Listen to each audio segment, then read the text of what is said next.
Number 5. Deborah, a prophetess and judge, told Barak to mobilize the tribes of Naphtali and Zebulon on Mount Tabor to do battle against King Jabin of Canaan. Barak objected, saying he would go, only if she would also.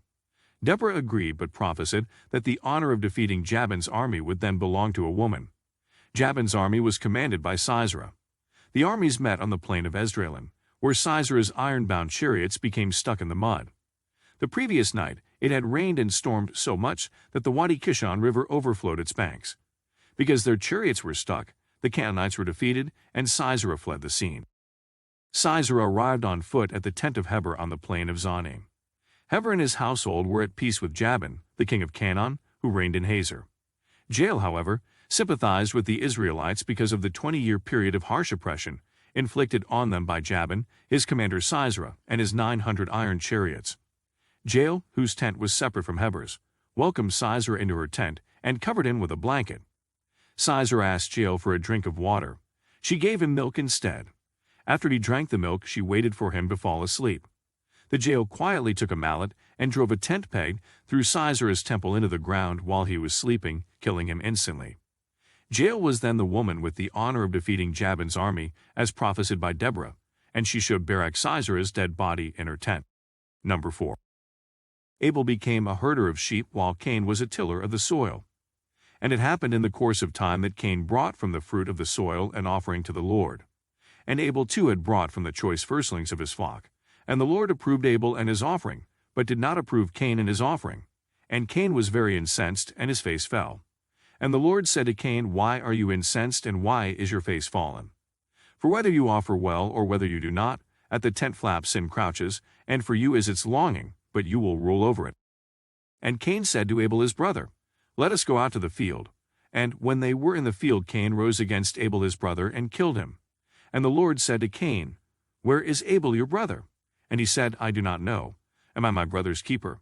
And he said, "What have you done? Listen, your brother's blood cries out to me from the soil, and so, cursed shall you be by the soil that gaped with its mouth to take your brother's blood from your hand. If you till the soil, it will no longer give you strength. A restless wanderer shall you be on the earth." And Cain said to the Lord, "My punishment is too great to bear. Now that you have driven me this day from the soil, I must hide from your presence. I shall be a restless wanderer on the earth, and whoever finds me will kill me." And the Lord said to him, "Therefore whoever kills Cain shall suffer sevenfold vengeance." And the Lord set a mark upon Cain so that whoever found him would not slay him. Number 3. A Levite man and his concubine, a secondary wife without the legal status of a wife, were traveling when they were near Jebus, and the day was almost gone. The servant said to his master, "Come, let's stop at this city of the Jebusites and spend the night." His master replied, "No, we won't go into any city whose people are not Israelites. We will go on to Jibah." He added, "Come, let's try to reach Jibah or Ramah and spend the night in one of those places." So they went on, and the sun set as they neared Jibah and Benjamin. There they stopped to spend the night. They went and sat in the city square, but no one took them in for the night. That evening an old man from the hill country of Ephraim, who was living in Jibah, the inhabitants of the place were Benjamites, came in from his work in the fields. When he looked and saw the traveler in the city square, the old man asked, "Where are you going? Where did you come from?" He answered, "We are on our way from Bethlehem in Judah to a remote area in the hill country of Ephraim, where I live.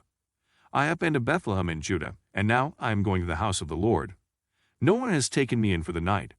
We have both straw and fodder for our donkeys and bread and wine for ourselves your servants, me the woman, and the young man with us. We don't need anything." "You are welcome at my house," the old man said. "Let me supply whatever you need. Only don't spend the night in the square." So he took him into his house and fed his donkeys.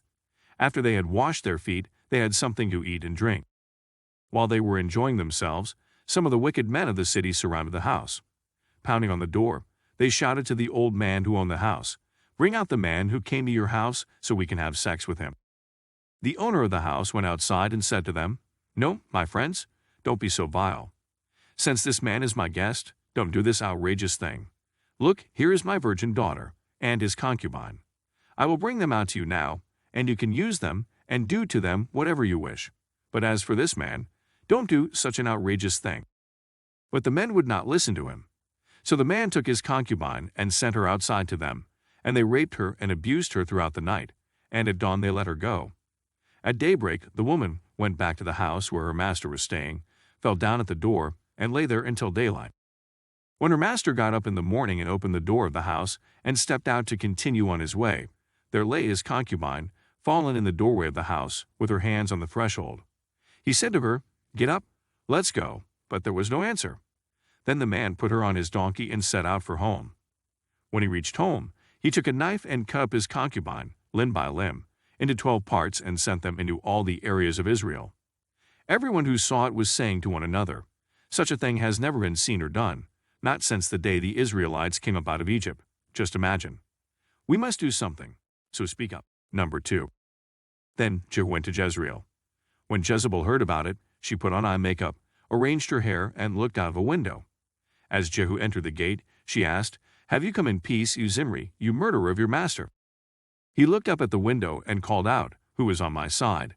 "Who?" 2 or 3 eunuchs looked down at him. "Throw her down," Jehu said. So they threw her down, and some of her blood spattered the wall and the horses as they trampled her underfoot. Jehu went in and ate and drank. "Take care of that cursed woman," he said, "and bury her, for she was a king's daughter." But when they went out to bury her, they found nothing except her skull, her feet, and her hands. They went back and told Jehu, who said, "This is the word of the Lord that he spoke through his servant Elijah the Tishbite.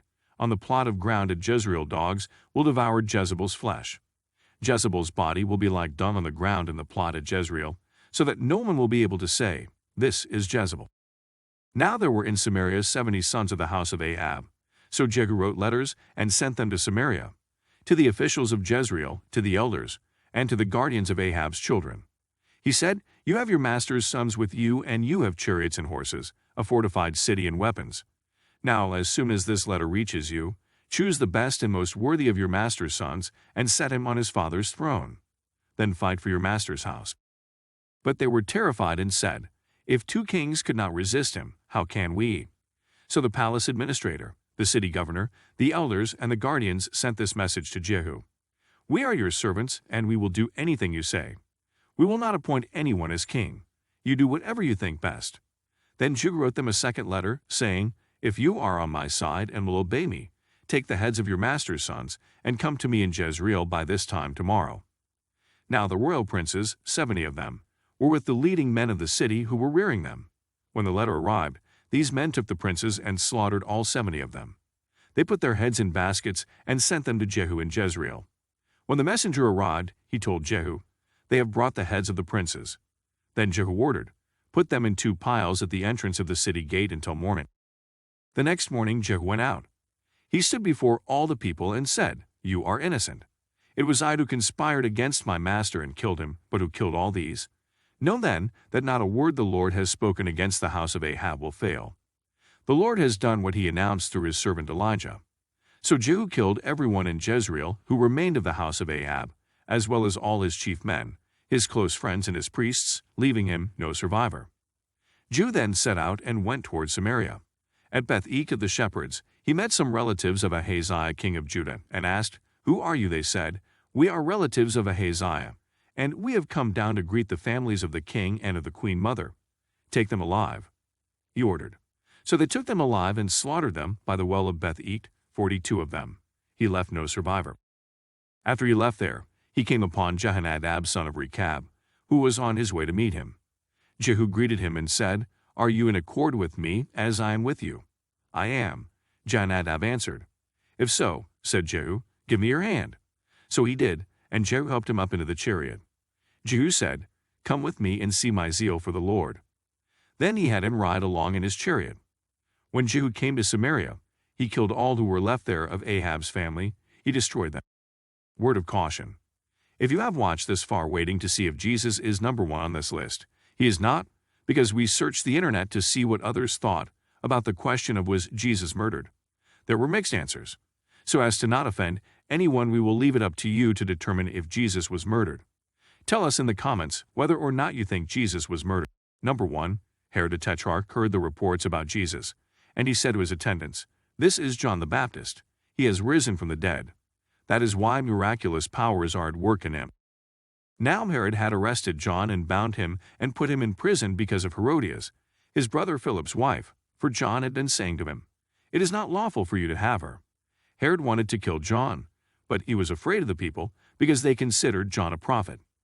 On Herod's birthday, the daughter of Herodias danced for the guests and pleased Herod so much that he promised with an oath to give her whatever she asked. Prompted by her mother, she said, "Give me here on a platter the head of John the Baptist." The king was distressed, but because of his oaths and his dinner guests, he ordered that her request be granted and had John beheaded in the prison. His head was brought in on a platter and given to the girl, who carried it to her mother. John's disciples came and took his body and buried it. Then they went and told Jesus. Like, comment, subscribe.